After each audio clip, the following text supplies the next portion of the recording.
Bonsoir les amis.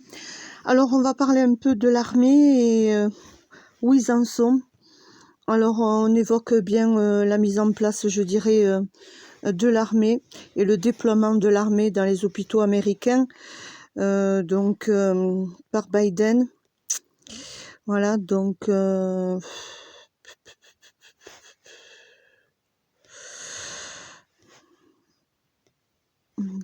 il s'est exprimé le 21. Voici. Vous avez également les gouvernements allemands, portugais qui resserrent la vis, tandis que la France mise sur tout sur le vaccin, je veux dire. Donc accélération un petit peu au niveau de, je dirais, du positionnement et de la mise en place de l'armée. Donc pour la Chine, ici, ils ont dépisté une ville de 13 millions d'habitants en Chine. Voilà, pour ceux qui l'ont pas lu. Au nord de la ville chinoise, 13 millions. Hein. Après la détection d'une quarantaine de cas, eh bien 13 millions de personnes ont été testées, imaginez-vous. Hein. Si c'est strict, hein, de plus en plus strict. La Suisse, bon, on l'a vu. L'armée allemande également, on en a parlé. La Croix-Rouge et l'armée également, je dirais, appelée à l'aide par le Québec, ici. Voilà, donc là, ça progresse aussi. Voilà comment le Québec est en train de lancer, je dirais, un appel à l'aide à la Croix-Rouge et à l'armée canadienne pour pallier bien le manque d'employés. Alors, bien évidemment, on vous dira toujours que c'est à cause du manque d'employés qu'on fait appel, je dirais, à l'armée. Alors, tout ça, c'est une très très belle stratégie pour amener ensuite à la loi martiale, hein, attention. Voilà, donc on vous évoque... Et bien que le ministre de la Santé, ici Christian Dubé, a maintes fois déploré qu'il manquait 500 vaccinateurs au gouvernement pour contribuer à l'effort d'administration des doses. Donc, plus de 5000 cas se sont ajoutés au dernier bilan québécois. Une pensée à nos amis du Québec aussi. Près d'une centaine d'employés de la Croix-Rouge, donc ici sans compter les bénévoles, agissent toujours sur le terrain. Actuellement, il y a 1100 personnes qui avaient soutenu l'effort de guerre au printemps généralement. Voilà. Des renforts de l'armée. La demande formelle a été transmise dans une lettre en cours d'après-midi. Le ministre de la Sécurité publique l'a ensuite confirmé dans un gazouillis. Voilà, donc gouvernement de François Legault compte sur les troupes canadiennes pour accélérer la campagne de la picouse. Mardi, ni Ottawa ni Québec n'étaient en mesure d'indiquer combien de personnes se joindraient à cet effort de guerre. Voilà, effort de guerre, ouais. C'est bien ça. Des effectifs limités au sein de l'armée. L'armée et la Croix-Rouge ont toutes deux soutenu, eh bien ici, le réseau de la santé l'an dernier. On vous évoque comment ils étaient mobilisés aussi. Et l'armée compte environ 460 médecins et infirmières et au total 2600 spécialistes de la santé parmi 48 occupations, dentistes, et les hygiénistes dentaires, pharmaciens, techniciens et autres. Mobilisation, vous voyez, de plusieurs corps de travail. Ouais, de travail, oui, on peut dire de travail, oui. Alors, des sources fédérales précisent toutefois qu'au moins une cinquantaine de personnes dotées d'une formation médicale au sein de l'armée canadienne seraient disponibles en temps plein à ce moment. Les autres sont en mission ou travaillent déjà dans les réseaux de la santé de différentes provinces. L'armée canadienne avait dépêché quelques 1350 soldats pour le printemps 2020. Voilà, donc... je crois que c'est tout par rapport à la Croix-Rouge et l'armée appelée à l'aide au Québec. Ensuite, on regarde ce qui a été publié. Donc, c'est publié il y a 18 heures de temps. C'est vraiment tout récent, ça. Donc, on est en train d'assister, je dirais, à la mise en place du positionnement de toutes les forces armées, là, maintenant. Ça va être progressif, hein, ça va se faire progressivement, vous voyez. Hier, on en a vu quelques-uns, aujourd'hui, on en voit quelques-uns, demain, il y en aura d'autres, etc. Voilà. Et progressivement, eh bien, l'humanité sera encadrée par des forces militaires et armées, quoi. Voilà, donc je regardais s'il y avait autre chose de plus. Pour l'instant, je vois rien de plus.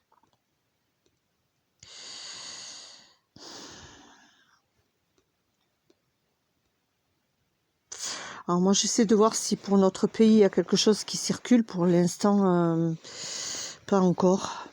On va marquer en France, voyons. En France, pour voir si... voilà, donc l'armée que déploie, je dirais, Joe Biden ici. Ensuite, je dirais... pour l'instant... L'armée allemande, on l'avait évoqué, la ville que je viens de vous évoquer au niveau de la Chine. Et pour l'instant, on n'a pas autre chose. Hein.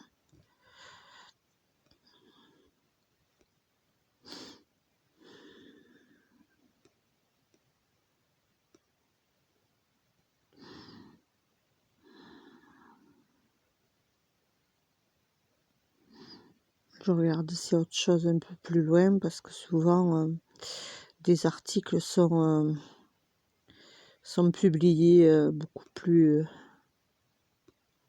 loin.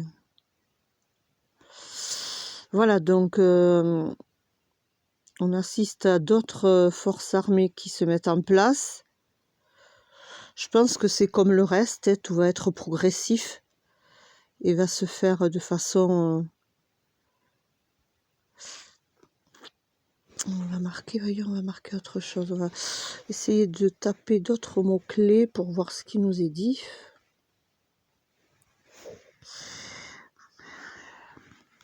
Voilà, donc ça c'est le Québec, c'est ce que je viens de vous évoquer.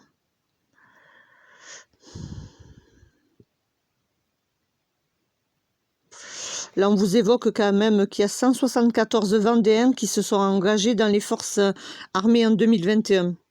Alors, rappelez-vous qu'on avait vu qu'ils recrutaient beaucoup. Hein. Ils recrutaient beaucoup de jeunes également.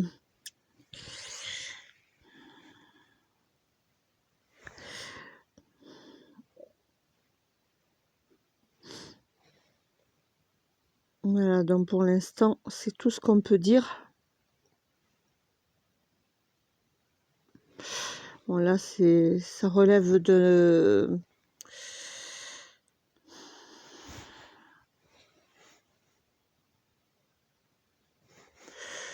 des fissures dans les appareils, je dirais dans les grands hélicos. Les hélicos qui sont fissurés. Ils ont décelé des fissures. Ça, c'est au niveau de l'armée et des forces. Alors,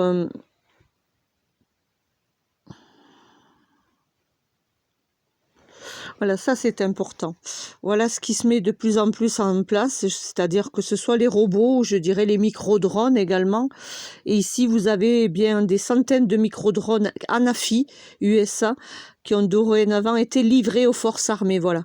Ça, c'est important à savoir. Hein. Attention les drones, attention les robots, etc. Ici, c'est le 61 régiment d'artillerie de Chaumont, Haute-Marne, dont le centre de formation de drones est à nouveau en pointe pour l'instruction de futurs télépilotes. Ouais, c'est ça, des régiments de l'armée de terre. 900 systèmes d'horizon 2025. Eh bien, aujourd'hui, le drone est devenu, eh bien, comme vous le savez, l'outil essentiel pour les régiments et l'arme ou la spécialité qu'emploieront ces gens-là. Voilà, donc on vous évoque ici ce micro-drone Anafi USA conçu pour Paro. Depuis, ce marché conclu pour une durée de 5 ans va bon train avec 150 systèmes à 2 vecteurs perçus en 2021, 140 exemplaires qui étaient venus s'ajouter entre le 1er et le 6 décembre. Ils en ont livré 10 en mars à des fins d'évaluation, voilà. Donc, dans un second lot, il y a 77 systèmes qui iront à l'armée de terre, 37 à la marine nationale, 36 à l'armée de l'air et de l'espace. Le 9 décembre, vous avez le ministère des Armées qui a acté la commande de 108 systèmes supplémentaires également. Voilà, la livraison interviendra au cours du premier semestre 2022. À terme, vous aurez 900 systèmes qui devraient entrer en service dans les forces, dont plus de 500 pour la seule armée de terre. Voilà, le drone Anafi, pour ceux qui voudront aller lire l'article. Il est là, voilà, il est tout mignon. Voilà, et former 6 télépilotes, voilà. Donc, ils forment ici des télépilotes. Voilà, donc entre les drones, les robots, n'oubliez pas qu'il y a les robots aussi qui sont pas très très loin. Hein.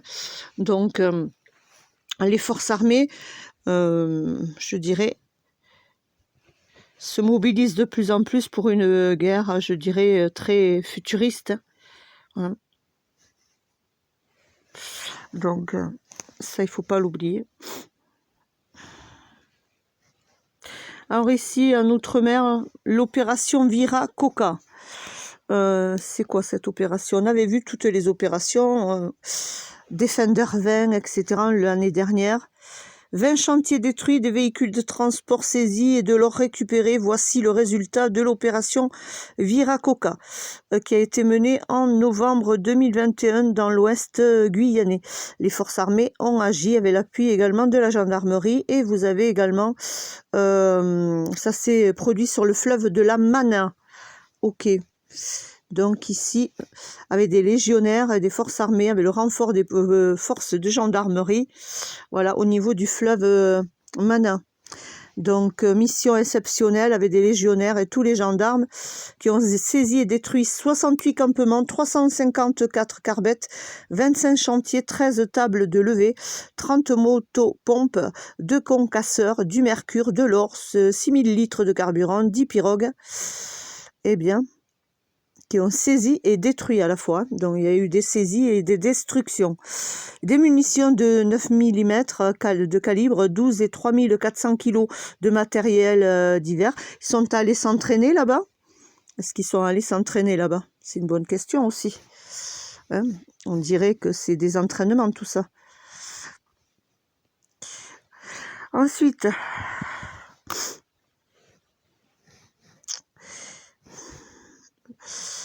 Je regardais par rapport au reste, mais bon, tant qu'à faire, je jette un petit coup d'œil au niveau de l'armée. Voilà, attention, beaucoup de recrutement, vous voyez, pour la future école militaire préparatoire technique de l'armée de terre. Voilà, attention, ici, avec la montée de la puissance du programme Scorpion, il est apparu que l'armée de terre risquait de manquer de techniciens qualifiés, de fermer l'école nationale technique des sous-officiers, d'histoire pour des raisons comptables, etc. D'où est bien l'idée, je dirais, de réquisitionner, je dirais, du monde ou d'embaucher. Voilà. Donc, vous avez un article ici, si vous voulez lire, par rapport à toutes les embauches, recrutement pour la future école militaire, qui a été publié le 21, c'est-à-dire hier, de l'armée de terre, qui est ouvert. Voilà. On recrute beaucoup, là. À nouveau, c'est reparti pour les recrutements. Vous avez les armées congolaises qui ont fait des exercices militaires il y a 2 semaines aussi. Donc, il y a pas mal d'exercices militaires. On surveillera tout ça aussi de près.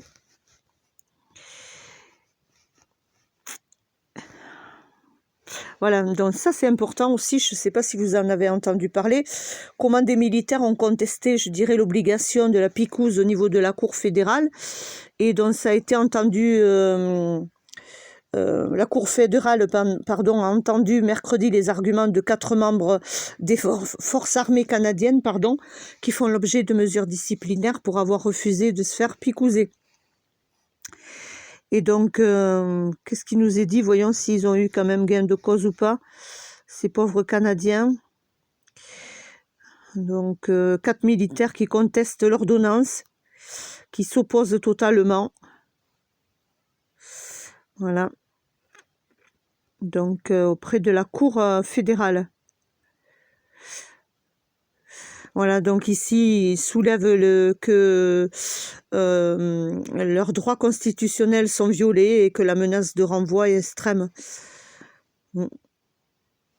Ils vont rejoindre le peuple. Le juge de la Cour fédérale, qui s'appelle Janet, a mis son jugement en délibéré après avoir entendu pendant plusieurs heures d'arguments ces quatre militaires. Courage à eux. On espère qu'ils auront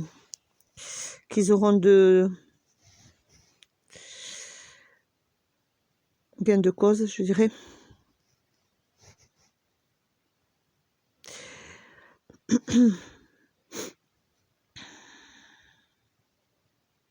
Voilà, donc je vais peut-être m'arrêter là. Je regardais un peu s'il y avait autre chose. Voilà, ça c'est les militaires. Alors, qu'est-ce qui se passe ici, voyons. Le commandant iranien, Israël ne peut pas nous frapper sans le feu vert américain. Vous avez un haut commandant ici iranien qui a déclaré lundi qu'Israël n'avait pas le droit de frapper les bases nucléaires ou militaires de l'Iran sans l'approbation des USA. Ça chauffe, les amis. Voilà, vous avez également, le chef du quartier général du commandement central des forces américaines, armées iraniennes, qui s'est exprimé à l'occasion du début d'un vaste exercice militaire en Iran.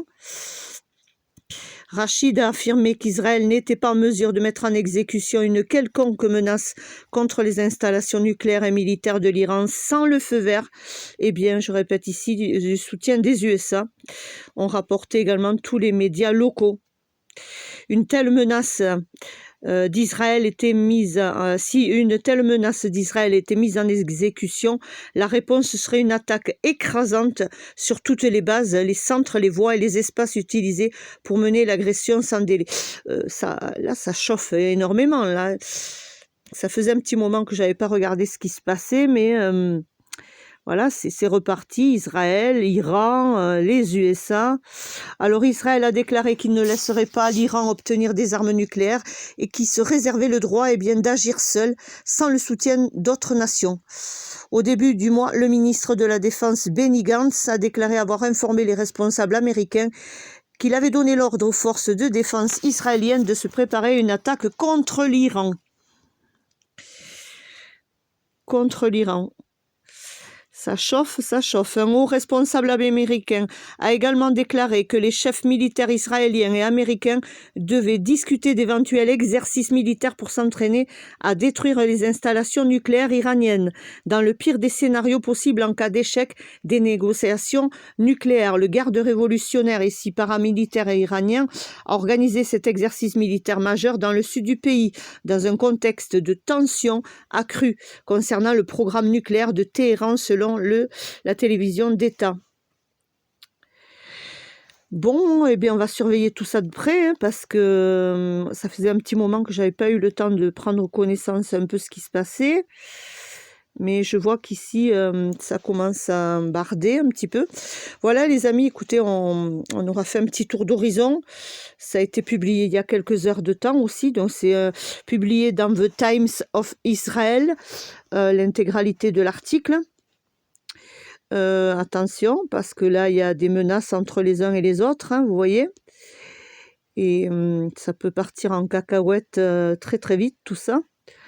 Vous avez Israël qui aurait approuvé un budget de quelques 5 milliards de shekels destiné à préparer l'armée à une éventuelle frappe contre le programme nucléaire, d'Iran. Ce budget comprend des fonds pour divers types d'avions, de drones de collecte, de renseignements et des armements nécessaires à une telle attaque. Oula. Bon, on va surveiller ça de près, parce que là, c'est quand même... voilà, donc surveillons nos arrières et surveillons un petit peu la situation ici entre Israël, l'Iran et le feu vert qui pourrait être donné par les USA, les amis, et publié dans The Times of Israel. Voilà, c'est une source que vous pouvez aller lire régulièrement, vous l'avez là. The Times of Israel, et ça a été publié il y a 15 heures de temps à peu près, c'était hier, voilà. Donc, je suis en retard. C'est vrai que dans la journée, je ne prends pas le temps, j'ai pas le temps. Donc, Malheureusement, j'ai pas le temps. J'ai pas le temps d'être avec mon mobile, j'ai d'autres choses à faire aussi. Et, voilà. Et donc, comme tout le monde, je pense. Donc, il est vrai que je m'y mets assez tard pour lire. Mais bon. Voilà, donc le Québec qui se fait aider. Voilà les forces qui viennent, je dirais, en appui à certains pays. Et également ici, je dirais, cette menace. Hein, cette petite menace, enfin petite, je dirais pas petite, parce que on ne sait pas comment ça va tourner, mais cette menace qui pointe l'horizon. Voilà les amis, écoutez, bien, on se dit à bientôt, ciao ciao.